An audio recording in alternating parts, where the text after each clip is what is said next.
Hello everyone, it is time for another enclosure upgrade slash update video. So I'm going to first of all apologize in advance for the background noise. We are in the arid room and that means that Speed Bump and Pinecone the tortoises are cruising around in their open air tortoise table, so you're just going to hear some background noise in that, so I apologize. But this is going to be, and it has been for a while, the enclosure for our Pecos rat snake. He's right there. And if we can swing around, there's his little adorable face right there. So these guys are an absolutely amazing species, and I am super getting into a lot of colubrids if I haven't been very clear about that lately. These guys come from the southwestern United States and northern Mexico. They're a really cool species, kind of found in more aridy, drier regions, obviously. Southwestern United States, northern Mexico, kind of deserty over there, right? Well, and as also per usual of a lot of the enclosure videos that I do, I like to give them a bit of a choice of where they want to be and where they want to hang out. And this one I got to be a little bit more elaborate than what I have, because, you know, baby steps, getting forward, moving forward, doing everything a little bit better each step of the way as we can. So this is a Exoterra enclosure. Exoterra. This is a 24 by 12 by 12, I think, or 24 by 18 by 12. Yeah, 24 by 18 by 12. I don't know if that's like the mid, low, or whatever the arbitrary size that Exoterra calls itself, but that's why. It's 24 inches long, 18 inches deep, 12 inches high. So this will not be his permanent enclosure. This will just be until he gets, you know, some decent size on him. We got him as a 2020 baby, and that's what he is. He doesn't have a name yet, and I haven't quite decided what it'll be, but I don't know. That's really cool. I really like him. I usually stick with, you know, like Native American tribes' themes for the different North American colubrids, but I don't know. We'll see. Figure it out. Maybe something that I like in something to do with like his pattern, which is really cool. It's that kind of silvery gray black. And he is actually, so I'll talk a little bit about him too before I get entirely into the enclosure. Sorry about that, but hey, snake info, right? He is actually het silver axanthic and possible het blonde. So these guys, they do have a couple different morphs. So he's just a normal. The normal phenotype is what it looks like, but he's het for two different recessive traits, and that is the silver, which absolutely looks amazing, and then blonde. And I do apologize for dog sitting a dog in the background, so you might hear her barking a little bit too. So again, just a complete total apology for all of the different noises in this video. So we'll zoom in right there. He's pretty flighty because, you know, young rat snakes, that's what they are. They're always really flighty, right?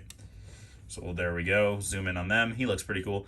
But I love them just in their regular form, but the silvers are really cool too. So one of these days, maybe I'll find a female because I couldn't walk away. It was a really good deal from a pretty cool breeder that I have learned about. So with that being said, back to the actual enclosure itself, right?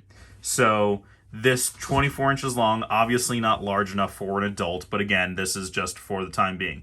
And actually, the size that he's in, a lot of people wouldn't even keep him in an enclosure this big. They put him in like a 10-gallon or something, but I want to give him lots of space. And he has been doing very well in this enclosure, and it was fairly bare bones. It was really just a couple hides, aspen bedding, a rock, and a branch, and a water bowl. There wasn't really a whole lot in there. So now I want to, you know, go big or go home, right? So in here, as with a lot of the other videos that I've done, I like to give them a choice of where they want to be.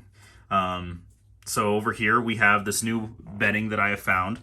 I'll just move this really quick. Sorry, buddy. Oh, there he is. Nice little shot of him, which I'm going to absolutely take advantage of. Boop. There we go. There he is. Sorry. Zooming around. Haha. There we go. Perfect. So there he is in all of his little beauty. He's going to get some decent size to him, probably about 4.5 feet long or so.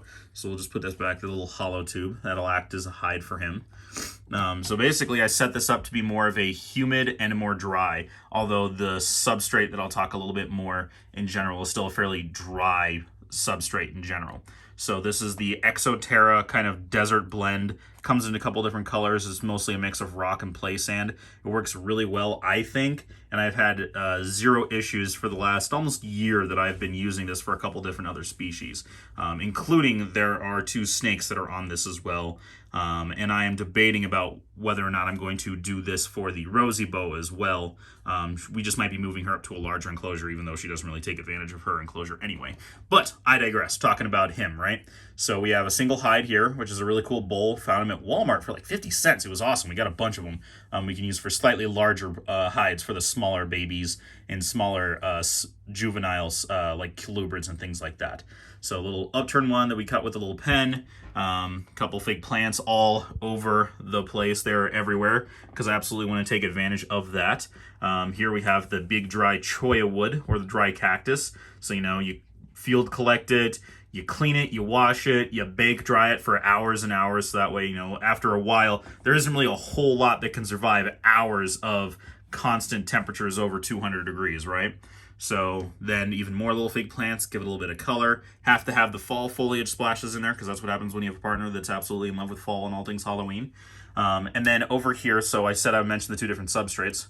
So this substrate is a mix of organic topsoil, and that is the key word, is organic. So that way there's no additional stuff in there at all. There's a little bit of perlite, but that's okay. That's what we use for incubating medium and stuff like that. So this is topsoil and play sand. That is also the key takeaway for all of the ones that I talk about whenever I mention the substrates and things. The play sand isn't Reptisand. It's not calci sand. It doesn't bind and clump the way that does, and it usually has zero issues with compaction and things like that if there's accidentally fed. And again, I've also used mixes of this soil with other topsoil and eco earth and coconut coir and things like that have worked very well. And I'm not the only one that uses it. I also watch YouTube videos and learn things, and so that's what I took away is when you make your own substrate mixes, this works really well for kind of airy, sandy soil where they would naturally be found because they're not always just on rock, right? Whenever you see a snake, it may happen to be basking on a rock or something like that. That doesn't where it spend all of its time. It will be under things as well. But the soil where they are found, they do have pretty naturally dry and sandy, aerated soil. And so that's what this is for. Then there's also a hide over here. We've got some sphagnum moss. You can kind of see it tucked away under there. Nice little rough rock that they can use to shed off of. This is a little bit rough. We've got here different textures, right? And I can sit here and actually move these around to change it up. And all of these things can move. So that way I can change it up like every month or so. I can swap it all around. I have literally 3 bins full of fake plants. I just go in these because they're kind of the deserty, cool little succulent ones, right? But I have literally a bunch of bins of a bunch of different, of just tons of different fake plants that I can use for enrichment. I have quite a few little branches and sticks, as well as every once in a while find like a cool little rock that I'll wash and clean, and I'll hold on to that too for something for them to mess with too. Like you see in a lot of my larger colubrid bins downstairs.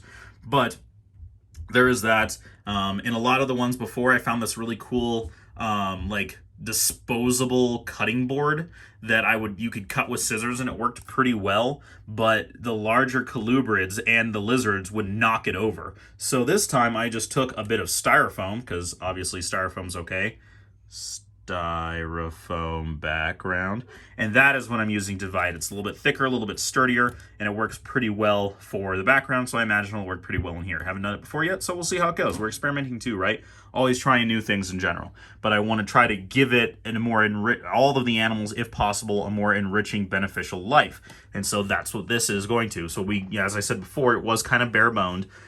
He could easily hide himself. He had the hide, he had the water dish, he could climb and move around if he wanted to. And obviously, with these styrofoam hides, they can get behind there, they can get up on top of it right there. So there is that. So this is him. This is the arid room. So these guys are pretty much kept on ambient temps in this room, with the exception of a couple of the lizard species that do need a better basking spot, and so that is given to them. But for the most part, the ambient temps in here are perfect.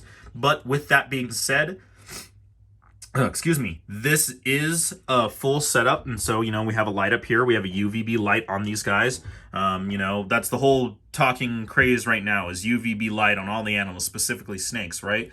Well, I can't do that all the time because we do breed snakes, so we can't really do UVB on traditional rack setups, but we do have larger racks, extra stuff in there, 12-hour photo period. But for when possible, I will add UVB lights to any of the enclosures that I can. So there you go. This one has it right there. So he will have that. I just put him in here. I've seen him out in the mornings and in evenings when the lights go on and off. He is usually out and about, and he would be on top of this little rock basking. So we're going to see if he can start taking advantage of that, either on top of there, right here, or maybe on the rock. We'll see where he goes.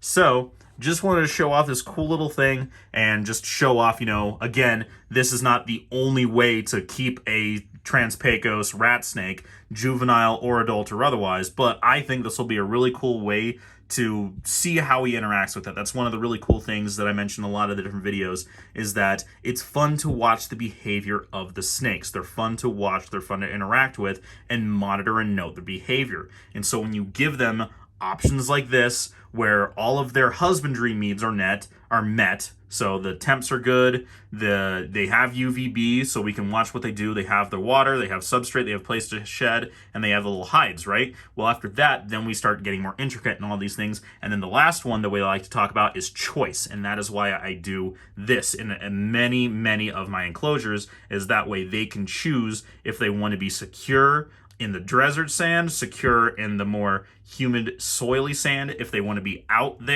over there, moving around in and out of the UVB. So that way they have the actual choice to do so. And that's what I think a lot of people are starting to move towards, just as far as reptile keeping in general. But I like to add in my 2 cents, and I really enjoy doing these decked out enclosure videos. And I mean, obviously we could do other things. This would be a good species to do bioactive with like a more drier handling isopod. And we could do all sorts of other different things. It could be a single substrate and do more stuff up there. We could add shelves for them to perch and bask on. But I think for the size that he is, perching on top of those hides on the branches on that rock will probably be enough, as well as he will still absolutely cram himself up there. So I think that'll be pretty good, but I'll just monitor that and see where it goes. But just to give you a little bit of an update video and just keep you guys, you know, posted for all the weird fun little things that I'm doing all the time. So hopefully if you have the video, if you have any questions, comments, ideas that we could add to it, that we could change up, things that I may have missed, ideas for the future videos, for enclosures, whatever that may be, just please keep it civil down in the comments. Hit me up on all of the other Facebook, Instagram. I have a TikTok that I update not nearly as frequently as I can, that you'll see little blurbs of a lot of the stuff that we're doing here. So go check that out if you would like, if you're into the TikTok and all the other stuff. But please go check that out for more updates. Hope you're having a great day, and we will check you next time.